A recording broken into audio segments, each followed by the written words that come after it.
I do want to say to Doni and many of you in this room that over a very long career in this city, all of you have helped me and my colleagues tell the truth and to try to tell. Put my hat up. I'm from South Carolina, so I just look at Doni. What does this event mean to you, Miss Peggy Morris? Oh, my heart. Happy 20th anniversary. My heart is about loving up on my sisters. Do you know what it feels like to have your sisters in the room? Doni. Shine through. Dare to be you, dare to be me, and dare to be different and unique. I'm gonna be the best me I can be by letting His glory shine through. I am beautiful, I am blessed, but not just what you see in the flesh. The doctor lived next door to the janitor to the reverend, and the lawyer. We were together. Now we get so high and mighty that you create stress for your society because you don't like poor black folks either. That's a health problem. Get yourself together so I can stop being taking care of geriatric people and get back to pediatrics. I thank you, Doni, for all you've done. Let's keep doing it all the more. I'm gonna be the best me I can be by letting His glory shine through. Dare to be you, dare to be me. Dare to be different and unique. I'm gonna be the best me I can be by letting His glory shine.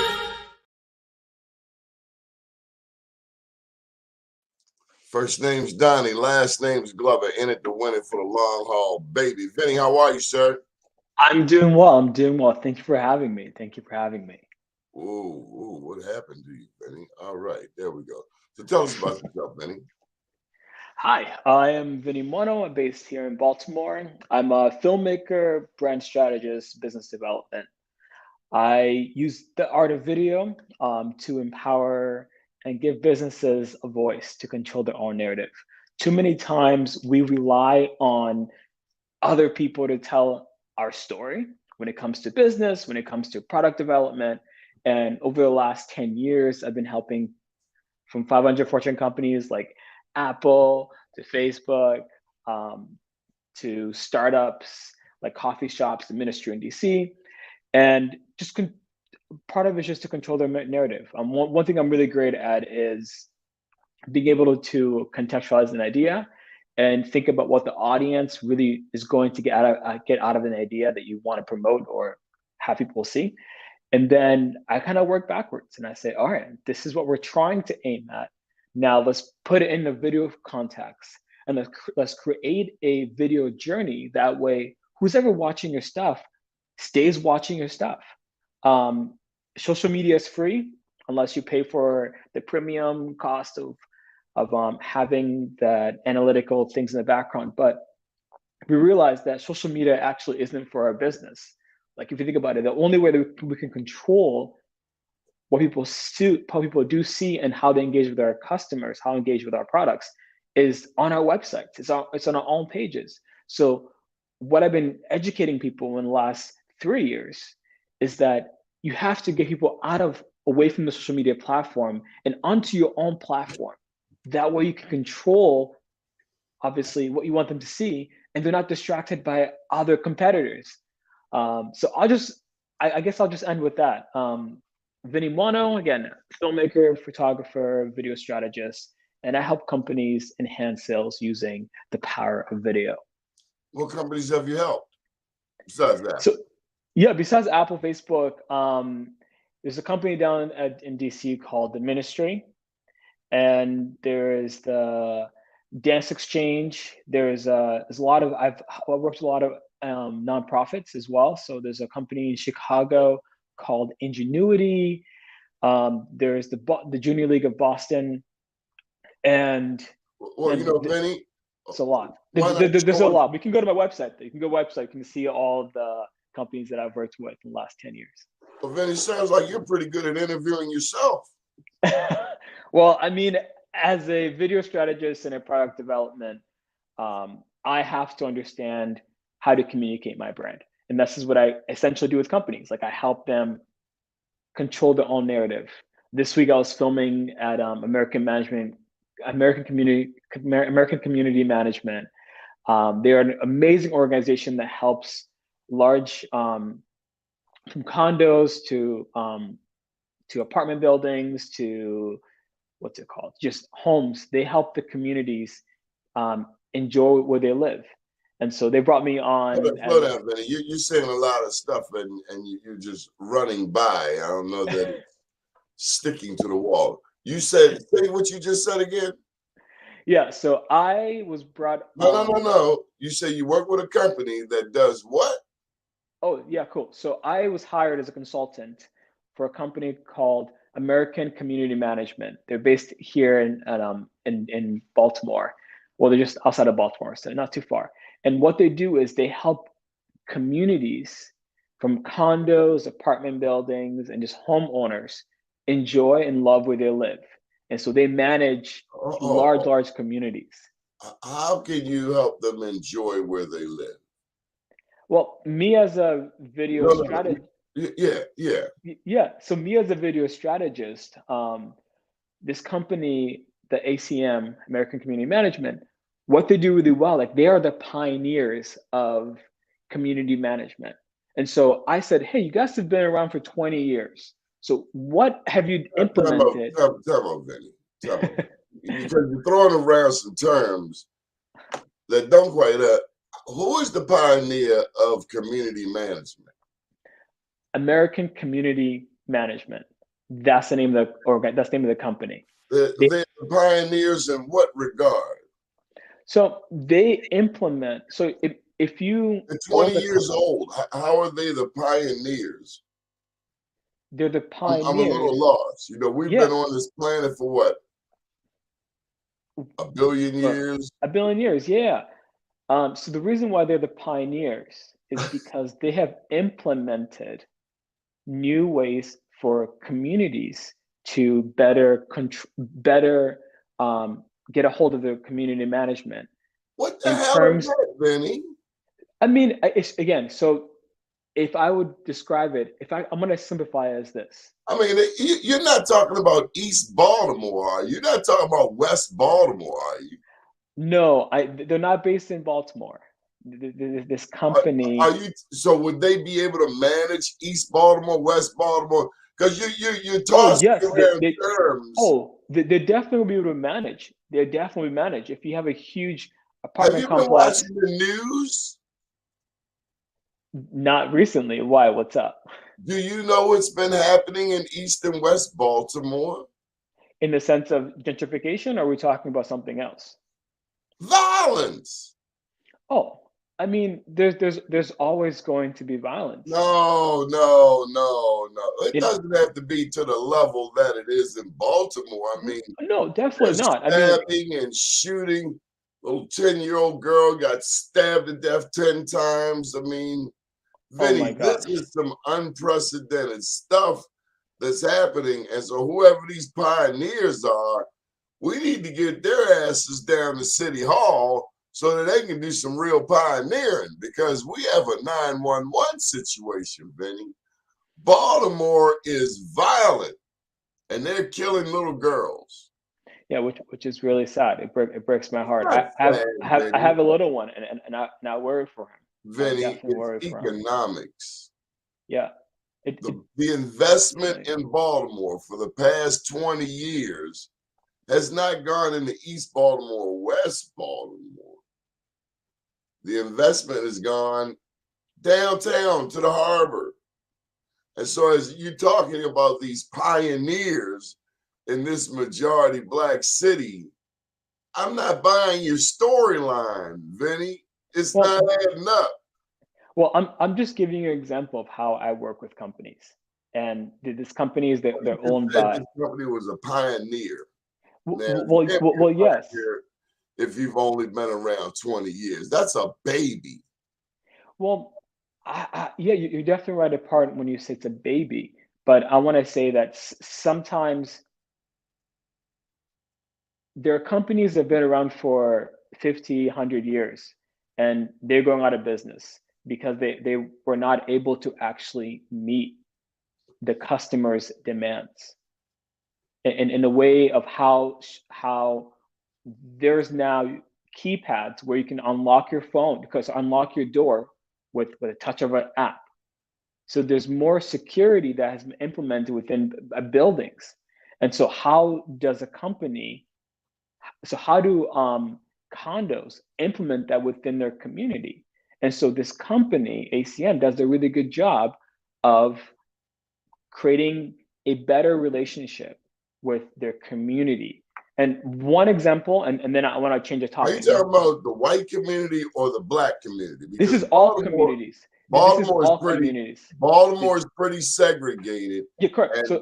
And I didn't make the rules, Vinny, but Baltimore is pretty much, you're either black or you're white. That's Baltimore. I mean, I don't know what the pioneers think about this, but did you know that Baltimore is actually the home of segregation, Vinny?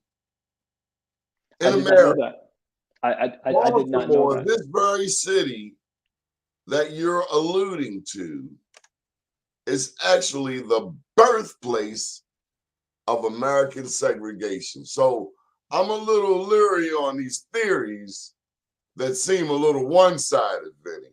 Well, just letting you know, so that my client that I work with, they service all types of homes, all types of communities, and it's the CEO is a black woman, and so again, they hired me, and I'll just give you an example of how I work with clients. No, do they help the black community? Yes, they do.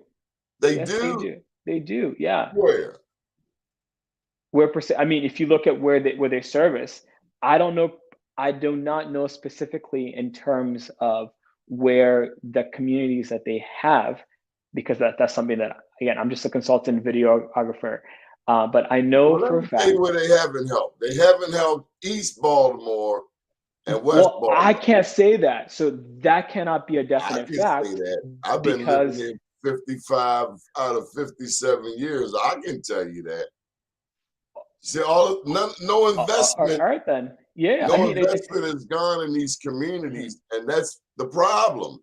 It's been going over there, but not over there, and over there is a little angry right now. I want to know more about you. So let's change up the topic a little bit. No, you ain't the host, Vinny. It's my show. No, I understand your show. So I guess my question is, right, I just told you a little bit of how I work with companies. And I cannot say what this company is doing in the community because I'm just a consultant. I know that they do a lot of. If I want to hire you as my consultant, you can't tell me. What do you mean? I think right now you're trying to pin me someplace where I'm just like. No, I'm trying to get you. You pinned yourself, Vinny. You did that all by yourself, bud. The question was. Let me do my job, Vinny. Vinny, where are you from? Let's clarify that. Yeah, so I was born in Democratic Republic of the Congo. I came to the States as a refugee in 2000, and where I was placed was in New Hampshire. So I grew up in New Hampshire, Boston area, and I moved down to the area, to the DMV area, in 2018, and so I moved to Baltimore in August. So didn't you see the warnings, Vinny? I mean, didn't anybody like, don't do it, don't stop? Pump I mean, I heard the phrase the other day. Hold your horses. Yeah, I mean, I've heard it, and I still hear it now. It's why did you move? Why did you move to Baltimore? Why did you from DC? Well, honestly, there's two reasons. Affordability. Well, of course. I mean, my family grew, and at the time, none of my clients were based out of DC or Virginia, and so I had clients. You weren't successful. How about have you gotten any clients in DC yet? No, I mean, I what I was saying was my clients that I had in DC was I no longer needed to go into the office to meet with them because everything went virtual. And so based upon that, I could work anywhere, essentially.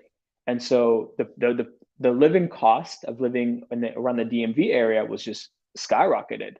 And so based on what my partner and I looked at. We said, hey, it's better for us to move outside. And we were looking at other places. We weren't looking at Baltimore per se. We were looking West Coast. We were looking maybe down south in Virginia. But then a good friend of ours, Christy, she has an amazing yoga studio called Yoga Mouth Studio, which is based out of Dundalk. And their whole model is a wellness center that creates an environment where anyone can come and either take a yoga class, take a dance class. And so my profession as well, I'm also a hip hop instructor.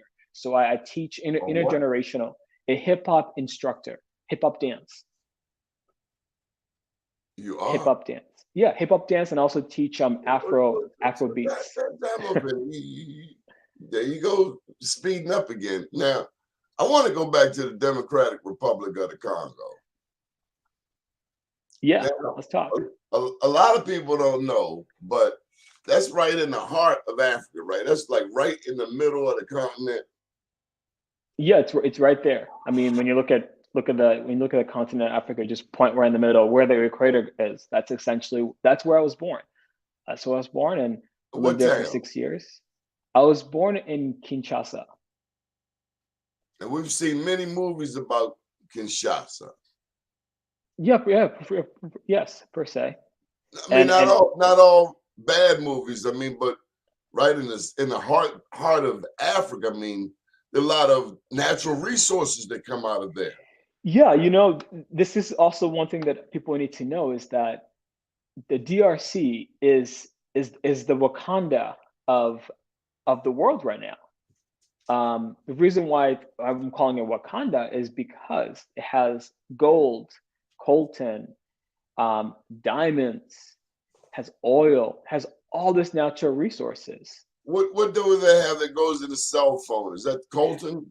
That's the coltan. Yeah, that's the coltan. That's so without the ingredients that come out of Tanzania, there could be a problem making cell phones, right?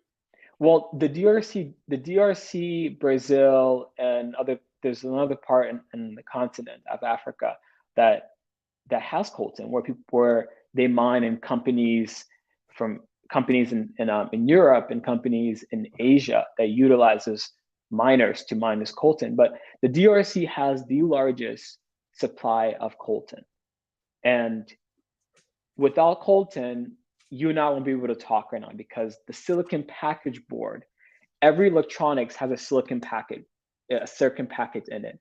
And so in order for those nodes to communicate, I worked for a large. I want you to stay focused. Yeah, I'm here. I'm going somewhere. Okay, go ahead. Yeah, so I used to work for like a wild horse, man. You're like, we're going this way, but Vinny's Vinny, come on back. I mean, it's a sense in the connection of that I know what I'm talking about. So I worked for a large design company that would design the microchips that goes into phones to make it work. And so realizing that, hey, go ahead. Go ahead. No, so I'm saying is that the DRC has the mass produced product of coltan. So in order to get those mines, they hire locals, and a lot of times kids. So the UN has done a lot of research and investigation on the mines where the coltans are being picked up, and they realized that a lot of kids also mine as well. Did you say the UN? Yeah, the United Nations.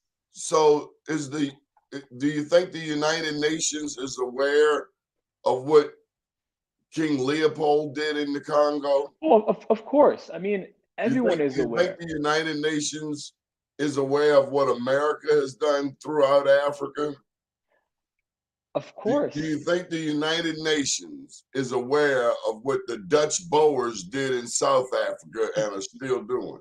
United Nations is aware of all this. Telling me this humanitarian crisis. This guy is going to tell me right from wrong now, Well, I mean, you start with the Security Council, right? You look at who has the power to actually bring leaders in front of the court system, the international court, and say, hey, you guys are doing something wrong.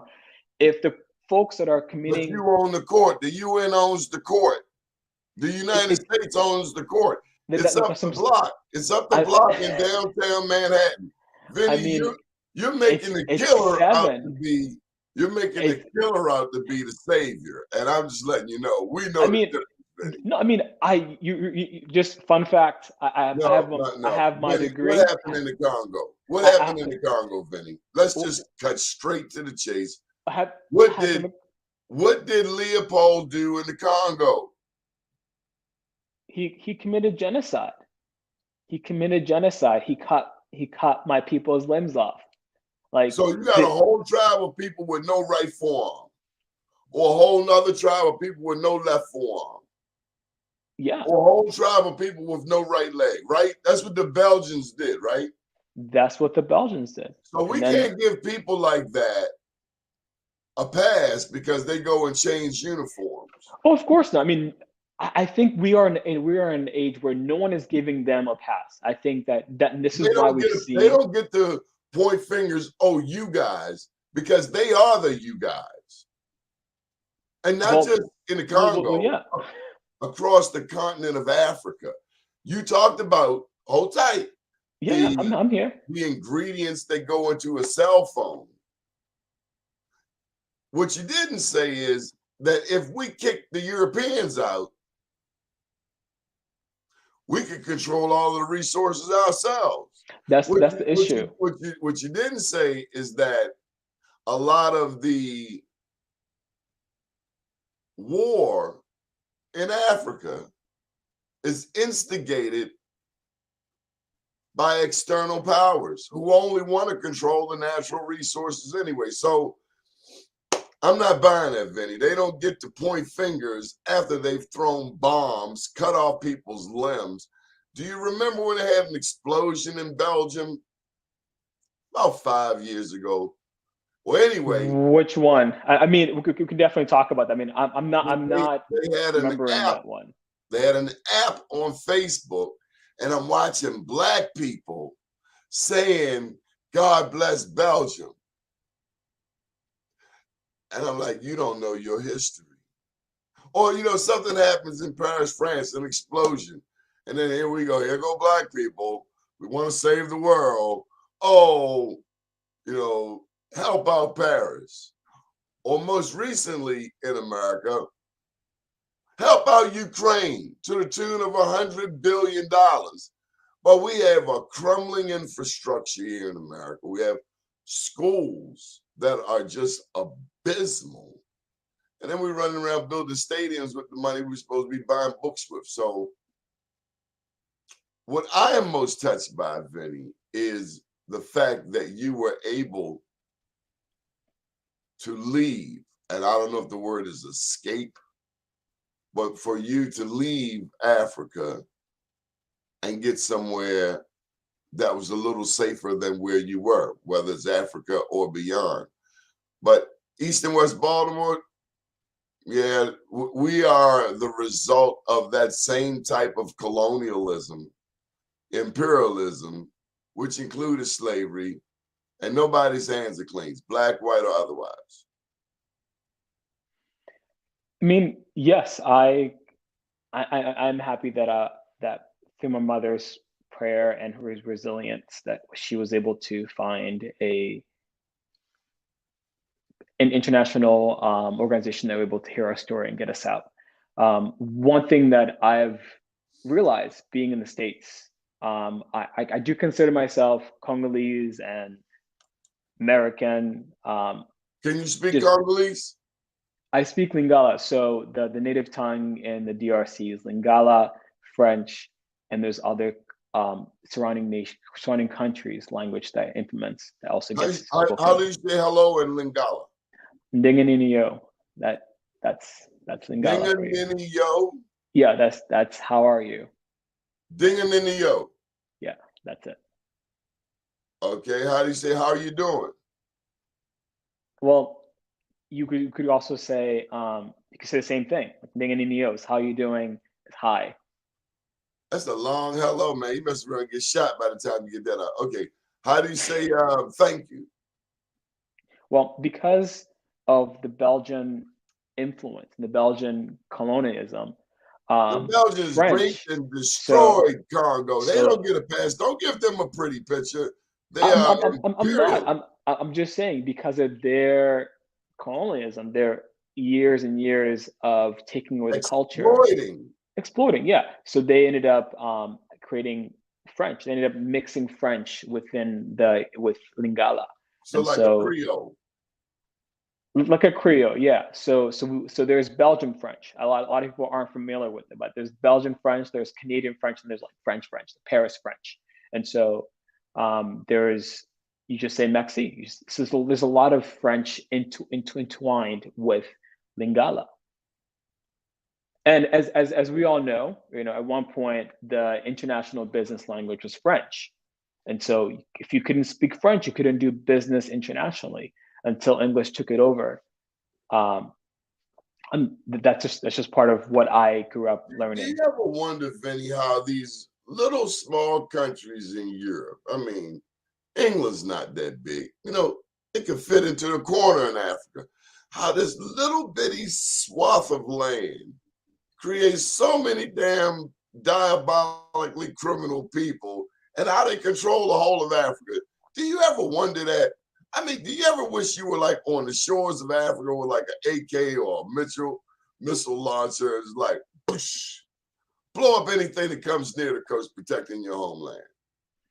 Well, when I look at the documents that I've read over the years, and I do have a lot of sadness. I used to have a lot of rage against people that caused the war, caused civil unrest.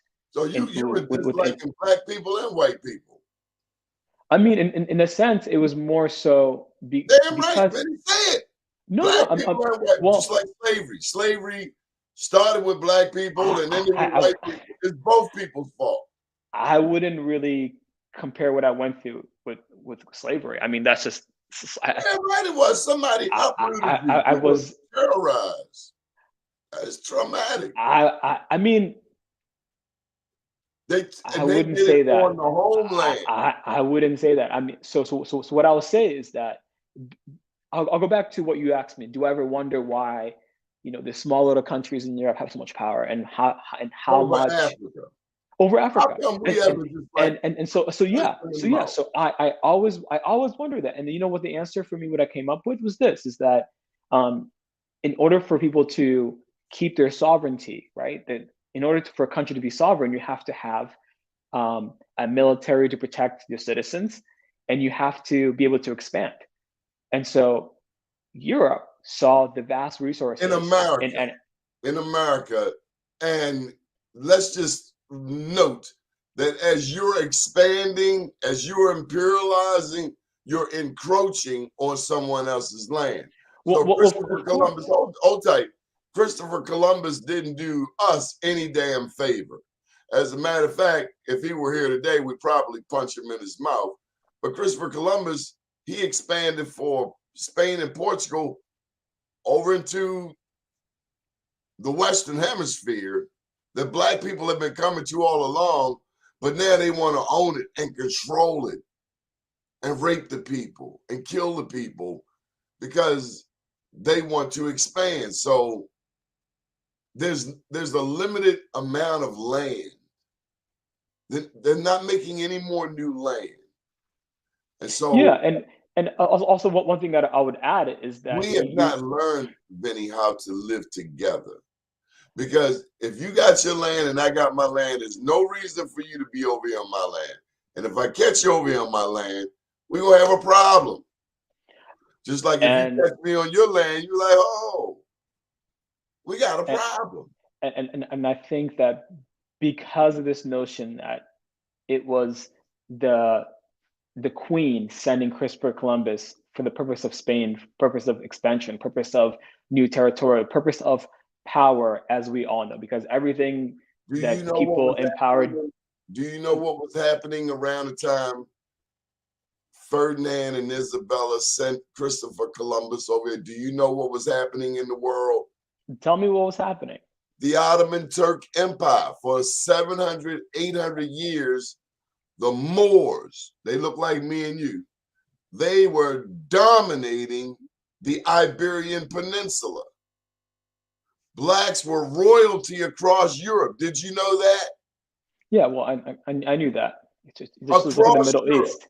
Yeah, just look at the Middle East. Yeah, just look at the Middle East. Look at how the trade routes were being done between between Asia and also the Middle East and Europe. How Egypt was essentially like the Manhattan of the world at one time, because of how trade was being done through Egypt and also out in the Asian countries and India and on and back to Europe. And so when I step back and I say, hey, like all of these things that are being done, all the things that has been done within history, empires falling, empires gaining control, empires raping and killing kids, and all this different horrible things that's been happening. A lot of it was given orders from the king or the queen. So, and we go back, and now let's fast forward to where we are now. What's happening in Africa with how the superpowers, I would say superpowers. And if you don't know who the superpowers are, I mean, I can just tell you, US, China, Russia. Yeah, I would have started with China. I'd have said China, then US. Because they have 1.3 billion people. We got like 400 million. So all they got to do is send one wave of 1 million Chinese and we're done. But you realize that power doesn't equate to how many people you have, how many citizens you have. What does power equate to, Vinny? GDP, military. I would have started with military because that's why we are where we are. My weapons were stronger than yours. In my opinion, I believe that the GDP and how much control you have within the world matters way more than the military. Because if we look at World War II, what happened maybe you don't know about this about me, but so I have my degree in political science in my minor in international affairs, and so welcome to the club, Vinny. Yeah, so we can talk politics all day. I mean, so what I'm saying is that in order to protect the GDP, the dollar is this essentially the business currency of the world, and we've seen how international parties, superpowers, have responded when other countries have challenged that. We've seen it. And so why did Gaddafi get killed, Vinny? There's been documentaries. It came over one damn currency. One currency, what was it, the dinar? One currency for the entire of Africa. And America killed him under Barack Obama, under a black president. Go figure. That's what certain documentaries do come up and say. Certain documentaries. So there's research. What are you talking about? So what I'm saying is that we have seen how leaders in Africa have challenged. That Muammar Gaddafi was assassinated. Oh yeah, I do know he was assassinated. He was an African leader. Of course. So to kill the leader of a sovereign country is against the very international law that the United Nations touts, correct? And we talked about this again. Who is in charge of security? When is the last time a white sovereign leader was killed? A white sovereign leader was killed. Well, when's the last time an African leader was killed or a black or brown leader was killed? I mean, we know this, yeah. No, there is a pattern. And what I'm saying, we can go back to ages of the Ottoman Empire or the Alexandria Great Empire. It's the thing that nations, countries who want to preserve their power, they're always going to cut down folks that I believe that challenge their authority. And so we are living in the age where trade and resources and money, those are things that, and also military, those are the things that allow a country to say, hey, I'm on top based upon your superpower status. Before it used to be, if you have a nuclear weapon, then you're automatically considered part of the superpower elite. But when North Korea, superpower elite, Vinny, these people that you say are superpowers, because They're savages, Vinny. They're not very civilized. We have No, all of the money in the world, and what I see these superpowers doing is destroying Mother Earth. This isn't winter. Vinny, let me tell you something. This is 20, I grew up in New 20 Hampshire. years This is ago, definitely not winter. Yeah. 20 years ago, 40 years ago, you'd be freezing your hind parts off right now. Yeah. We're practically in shorts weather. Yeah. Because the Earth is dying. man, if left unchecked, will destroy Mother Earth. Now, are we going to be sitting back wondering who's the superpower, who's got the most juice, who has the most followers? Or are we going to take these people who are not being very responsible and eliminate them or remove them? They're a problem. Vinny, it doesn't take a lot of money. I've been to East Africa, for instance. It doesn't take a lot of money to feed people or to build farms or to build. But the problem comes in when you done did all of this building and some rat bastard pays one little faction, hey, go in there and disrupt the flow just for 2 weeks. It's painful when I see some of the things that we do to each other, whether it's in Kinshasa or whether it's up in Emerson Village. Yeah. We can do better, but we are losing our humanity, and we're so busy trying to stay caught up with the Joneses that we're not handling our business. And too often, we allow idiots who can't raise their own damn children tell us how to raise ours.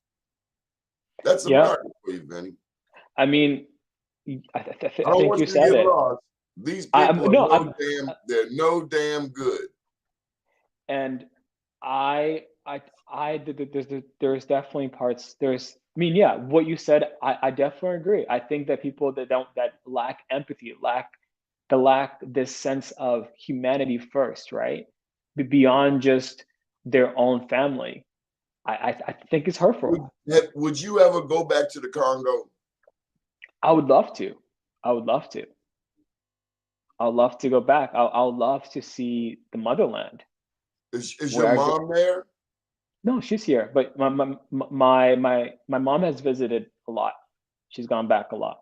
I have not gone back yet. Have you written your book yet, Vinny? And by the way, no, I have not. A shameless plug. I gotta plug my 2 books. The producer always tells me I don't do it enough. I Am Black Wall Street: The History Behind Black Wall Street, and Unapologetically Black, looking at the interrelationship of politics and economics. Of course, politics determines who gets what, when, and where, and economics is the allocation of scarce resources. So studying who controls the money, like these little swath of European nations, and who controls the resources and how all of that works together. So we're going to recognize you, Vinny, because I just like your spirit. I like your willingness to come out and be a part. And the event is right there. Black Wall Street, DMV.Eventbrite. Are you going to send us a bio and a photo, Vinny? Yes, I will. I actually sent you my bio this morning. So, but you'll get a photo. You get a photo. I promise. You get a photo. Vinny, you've been watching too much MTV. Okay, so Vinny, what is your ultimate goal here? MTV died, man. The internet killed MTV. Okay, well, I tell you what, you're so smart. Tell me about the colors, the interrelationship of the colors behind you. Yeah. So. Did you create that? I did. It's honestly just paper from the Dollar Tree.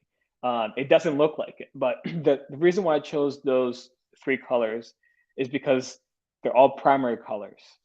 And so they're bold, stand strong, and together it's a good contrast.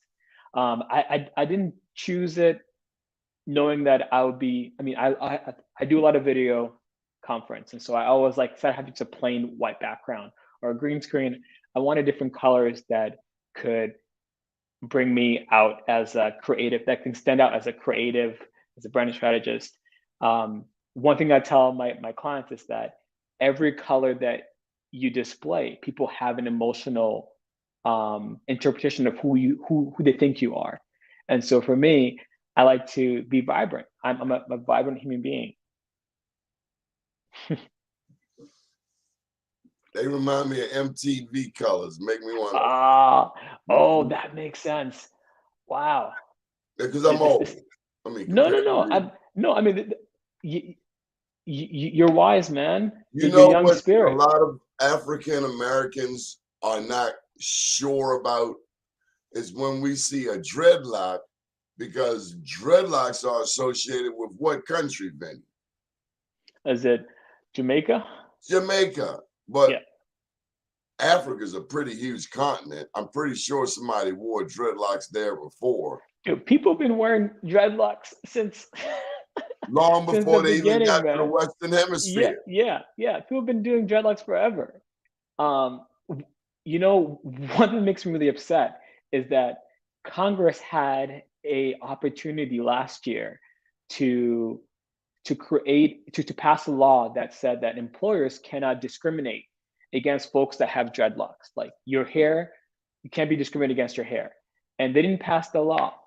It fell short. And I'm like, are you kidding me? So you're telling me that an employer can fire me because I have dreadlocks. And so it's happens a lot within corporate world, within just normal businesses. Like I hear stories. Man, you keep wanting to sugarcoat this thing. It's black and it's white. Okay. Then you got some people who can get along, and then you got some people who will use any excuse to lower the bar to keep your black ass out. I mean, you know, when I say people that have dreadlocks, like I'm thinking of people of color. I'm thinking of black people. I'm thinking of Latino people. And so let's be more specific, Vinny. It's the white males who want to lock you up. Yeah, I mean, yes. Because increasingly, the white female is loving you. Well, no. I wouldn't say that's all true. I wouldn't say that's all true. It's increasingly. Did you know that the whole Black Wall Street thing that broke out in 1921 in Tulsa, Oklahoma, was because this black man, I think his name was Roland, was on an elevator, and the story goes he bumped into this white lady. It's the same, very similar thing that happened at Emmett Till. So let's talk about that. Right? It goes back. Hold up. Legend has it those two got married afterwards. It was no rape. That was his girlfriend. But Uncle Billy Bob, couldn't take it, and his ego got bruised. And you know what happens when Billy Bob's ego gets bruised? He's gonna go get Hank. He's gonna get Billy Bob, Bobby Billy, and the rest of their cousins. They're gonna get some shotguns. These some of my guns even go so far as to drop bombs. They dropped a bomb on 36 square blocks of black business. That is a rotten, dirty, dastardly deed. Yeah. And it's indicative of war. So we're at war here, Vinny. And those guys over there, they've never done anything to act like they're our friends. Ever. Well, so they're not doing us a favor. And what I'm trying to say is, you wear your hair any damn well you please, any way you'd like. Yes. But you understand the economic consequences. So that means you have to be a beast with your camera. Yeah. Peter over here wants to bump you. Peter wants to bump you, Vinny. He wants to send you back to the Congo, clip you off, and take your land. Well, in the way you said it. Not you, Peter. I mean, but that's how we feel. We've worked this land. They snatched us all the way from Africa, those of us who are descendants of slavery, because there were black people already on this continent when this dumbass gets over here, right? So we got, there are some of our ancestors who were snatched from Africa, brought over here and exploited. Your people got exploited right there at home. I know you're madder than me. And and they're still getting Oh, my exploited. cousin's off, and then you got hemmed up like, oh. So now, when we talk about now the modern day exploration, sorry, the modern day exploitation, it happens a lot with companies. Like now, just capitalism, the industrial age has turned into this concept that now you have companies going in and having treaties, companies making agreements with the government, saying, "Hey, we're going to own this land, and we're going to do whatever we want with it." And government's like, "Okay," and they turn their backs, but the government's getting tons of money. And so for me, Not the government, people in the government. Yeah, people in the government. People in the government. If the money was going into the pot, then we'd be in charge. But we've given away our sovereignty. Yeah. We've given away our name. We've given away our ownership. We signed some false documents. I was wondering how many African leaders actually get killed in European hospitals. When I grew up, they made a movie about Idi Amin. Yeah, Idi Amin. Yeah. And I, as a young African American, had to make a choice. Am I going to buy this white guy's version of who Idi Amin was, or am I going to use my own damn brain and look at some context clues? For instance, in the movie Idi Amin, they tried to say he was a cannibal. Black people no damn cannibal.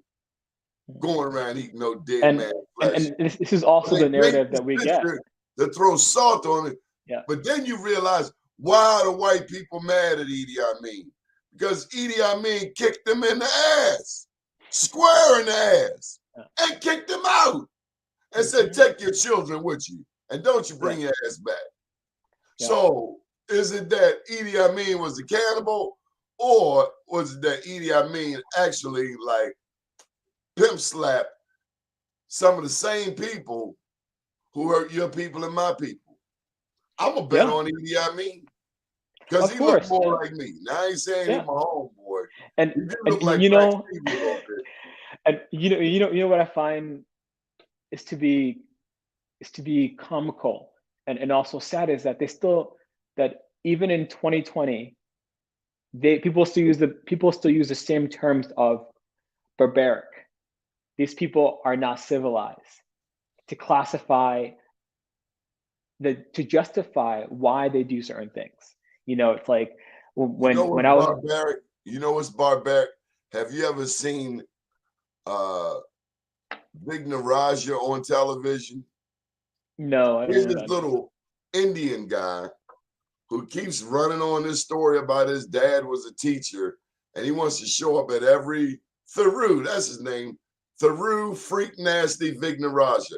They want to keep painting this picture like he loves Baltimore. This guy's run for mayor, then he run for state's attorney, then he run for mayor, then he run for state's attorney. But the real insidious character in all of this goes right back to what you said at the beginning of this interview. It's the media. It's Fox 45. And that's, Vinny, is why we have blackusa.news to try to jar out people and enlighten us as to why we have to have our own set of thoughts. Because this idiot over here is not to be trusted. He is not our friend. And he doesn't wish us any good. As a matter of fact, he probably should just pop him now. Get it over with. That way, we clear. And this is what I always talk about when it comes to media, is that when you control the narrative, you control the whole entire projection of how the generation sees a certain type of topic, or how they even see their own identity. And right now, the governors Santos in Florida just announced a ban in African studies. I'm like, are you kidding me right now? He's the devil. And so this notion loves black women, though. I want to assure you, all of them secretly love black women. And that's where the conflict comes out between Karen and Keisha. So it's always going to be, because Karen knows Keisha's more attractive in typical scenarios. Look at the plantation. How'd you get all these light-skinned babies? Because Karen wasn't taking care of Peter, so Peter went over there with Keisha. They can paint it any kind of way they want, but Karen's still bitter. And then They bring back abortion. They ban abortion. What's that all about? Do you know what that's all about, Vinny?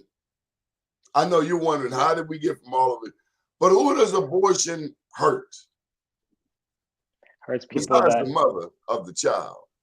But on a broader sense, did you know that Planned Parenthood has killed more black babies than all of the other murderers combined? Planned Parenthood. I saw the Planned Parenthood. statistic. And they want to push Planned Parenthood on Africa so they can kill a bunch of them African babies.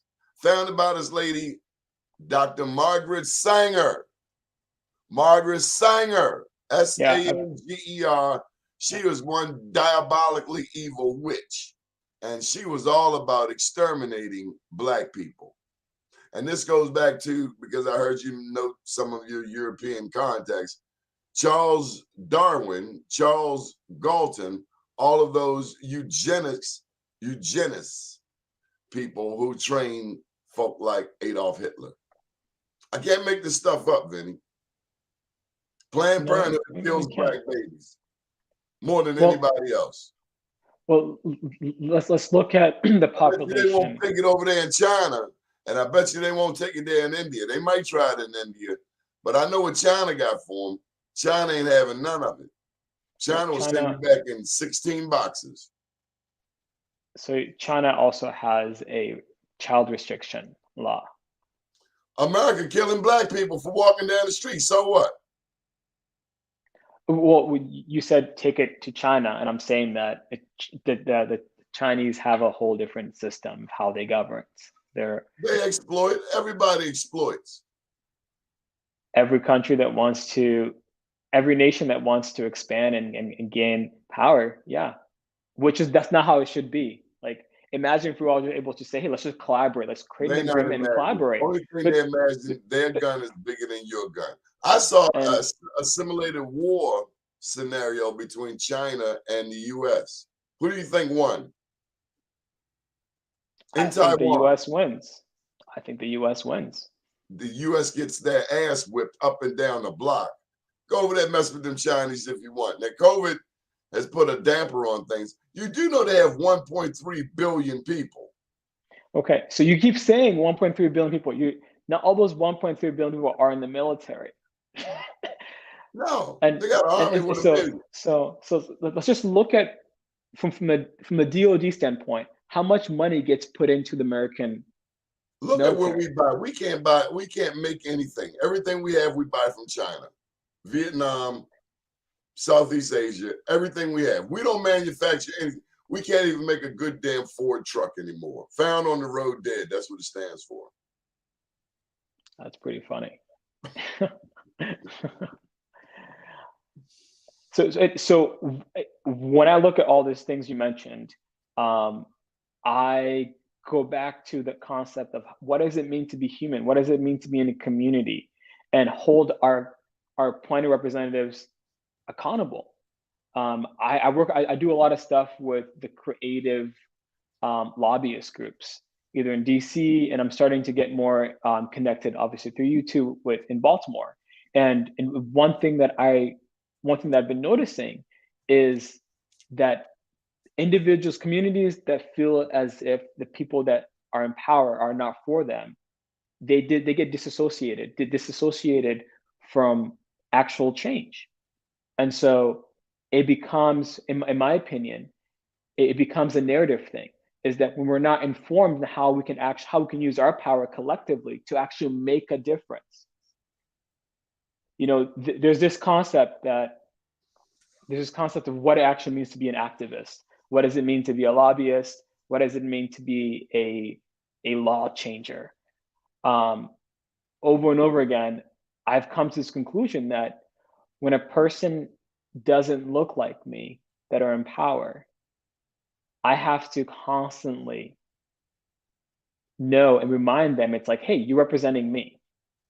And that I have to make sure that people that look like me actually have the best intentions for my community.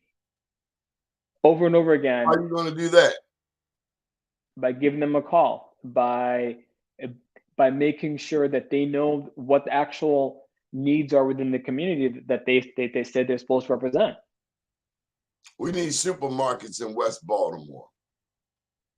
So then as a filmmaker, I'm like, hey, let's create a couple of videos and let's continue educating people, telling them what's actually happening. You know, the only way we know what's happening. They're trying to starve Black people to death so that other people can come in and take our community, like Sandtown.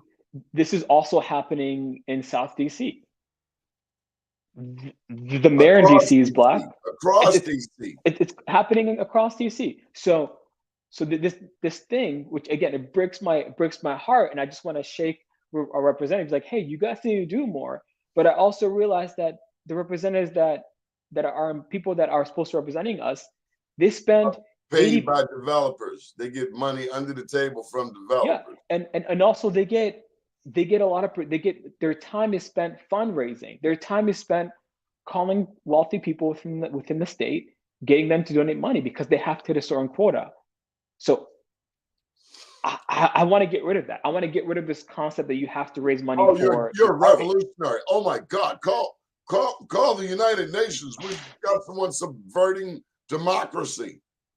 You better be careful messing with them Chinese. It's 1.3 billion of them. They can send a wave of 1 million, take a break, go to halftime, and come back and still squash you. They was playing with China, man. Too many. Now Taiwan better stop. I don't think poking fingers at the line. Would you go up to the zoo? Would you go up to the lion cage and say, "There you go, there's the lion," and smack the lion? Would you? No, because you know you have no right arm anymore. And so I like you mentioned the body of parts. When I think of the world powers, right? There's no one. Your arm can't move by itself. Your foot can't move by itself. The baby of humanity is telling the grandpa of humanity, "Hey, grandpa, get out the way. We're doing it differently nowadays." But see, the grandpa knows that there's nothing new under the sun. There the isn't. Little game the grandson is playing, grandpa played that like 75 years ago. It's over. Of course. There's nothing new. They're not doing anything new. You're either helping or you're hurting.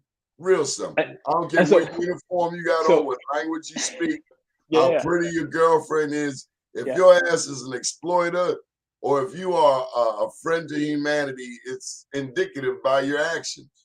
So then how do you know when someone's helping? Can you give me, obviously, like, I'm looking at you as an elder. When they got their knee on your neck like Derek Chauvin did George Floyd. When they show you who they are, believe them the first time and don't ever give them that opportunity again.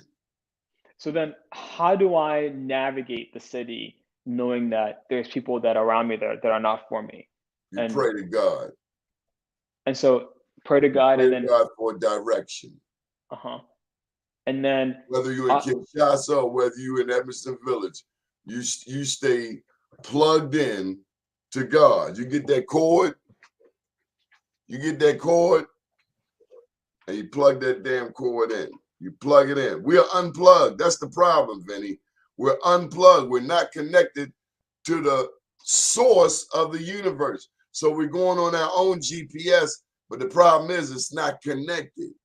We got to get back to our circles and stop looking outside for the answers because the answers are inside of us. And we got to keep ourselves surrounded by good and wholesome people that mean us good and mean us well. And we got to understand the concept of trust.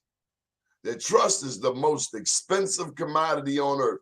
Not those minerals and natural resources you were talking about. Trust. No trust, no relationship. So would you say that I agree with you on that part and all the parts you just said. I'm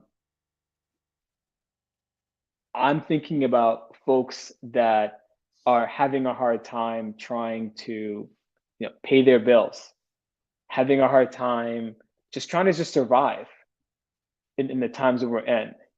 And they feel like they have to resort to violence in order for them to get their ways. Be ready for it. So then how do we provide, or how does a community, right, Vinny, give opportunities for it's called collateral damage. You hear them movies all of the time.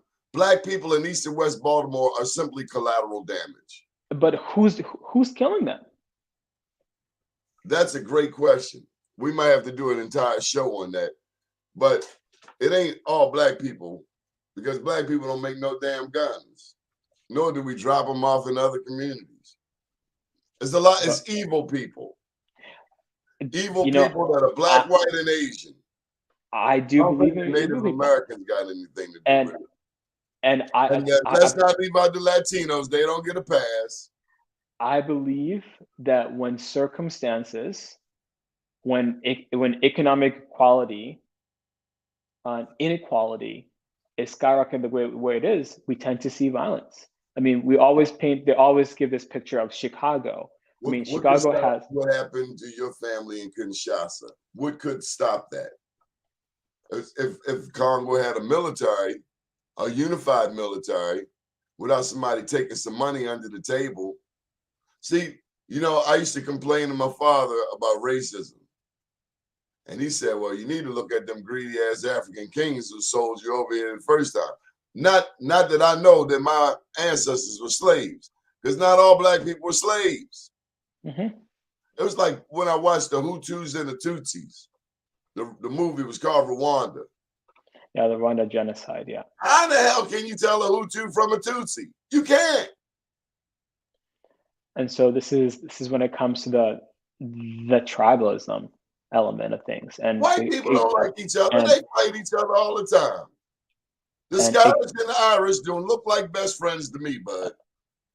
But collectively, the Scottish, the Irish, and the British will come together to kick your ass and my ass. So we better take a lesson out of that. We better learn about trust. Now, the problem is some of us get bought out for a little bit of, few trinkets. We sell our mother out for $5.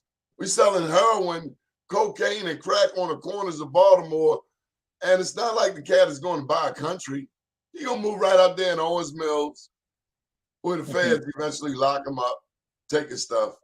So then why does, this is the thing that I've always been grappling with, is what causes a person, right, to go to that extent of selling dope? Yeah, I mean, his father if selling, we talk about, but if they're able to see themselves, right, in another position where they have access to. I just answered your question, Vinny. Their father didn't whip their ass. I don't believe that. Donald Trump's father didn't whip his ass. That is the problem with Donald Trump. His father should have whipped his ass. That's what he needed. My daddy. He would not be the bad person that he is. I personally don't believe that they're getting beaten as a child results you being a good person. I don't believe in that at all. How old are you? I'm very young. I'm a youngin. Well, I'm twice as old as you, and I'm telling you, until you come up with a better suggestion, we're gonna whip that ass. That little 4-year-old is not gonna grow up into a Donald Trump because an adult was scared to be a parent. I don't think that being a parent equates to justifying you being a parent doesn't mean that you're supposed to cause harm to your kid.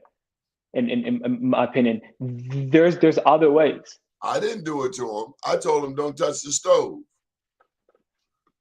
Don't touch the stove. Hot. But what do we do? What do little boys do? They go touch it. They go touch it. Stove. And then they come back and say, hot. Yeah. And so, but pain was a great motivator. That's risk. Was the great motivator. And also created trauma. It also has created trauma, and also has led to a society of men feeling they can't express themselves. Donald Trump needs his ass whipped, and they should lock him up right now because he's a horrible human being. He shouldn't even. He is influencing elections. This man's a traitor. He's a traitor. Yeah, not a big fan of him at all. I'm not a big fan of him at all. So with a mail order bride. Can you imagine if Michelle Obama was a mail order bride? Again, they would have blasted her all over the place. But she wasn't. She was a queen, and she dealt with them damn racists at the White House, and now she's fine. I mean, they tried. They tried to bring her down, and this is what happens when you have black excellence. Melania Trump just walk all around. Yeah, and it's the whole standard thing. She ain't no damn standard. She couldn't touch Michelle on her best day. She couldn't even be to a damn mass murderer who should be executed today. She could not be. They killed Gaddafi. The same city. Gaddafi was the better man than Donald Trump. But Gaddafi wasn't American. For that matter. It matters. If Gaddafi was white and American, they wouldn't have touched him. Oh, he wasn't. He was black and in Africa. And that's what I'm saying. And that's what I was saying, is that they wouldn't have done anything if he wasn't black. Vinny, we got in all kinds of trouble today. I just want to thank you for effectively facilitating such a discussion. I had no idea where this was going. I knew I didn't want to talk about MTV. I mean, we could have talked about the old MTV when they used to play music videos 24/7, and not this reality that they have started putting since 2011. And again, so I'll leave with this: is that when we control our narratives, we're able to not only impact our communities, we're also impacting how people see themselves. And I've been since last time, since we met a week ago. So I've been intentionally calling people kings. Every black person, black kid I see, I'm like, hey, king. So to remind them that they're worthy, because the narrative that we see people that look like us isn't a good one. It's always this person did this, instead of the black excellence that exists among us. Tell them about the Black Wall Street Awards. What'd you think, Vinny? I thought it was great. I love being in a room where you're seeing strong black business owners and movers and shakers of the city, and keeping it real, like no BS, no this political correctness thing. We're keeping it real, what the community needs and how each individual is affecting the community. And so I loved being part of the event last Thursday, and I'm excited to go to the one that's happening in DC, February 3rd. And I'm excited. We got to get out of here. You're long-winded. We got to make you a politician. It's 10:09. We should have been out here at 10 o'clock. How can people get in touch with you, Vinny Mwano? So website, vinnymwano.com. Okay. And that's all we got. Pretty much it. You're a takeover artist. When's your birthday, Vinny? I am September 9th. Damn Virgos. There we go. Okay. All right. Praise the Lord. You're Michael Jackson. Have a great day. See you.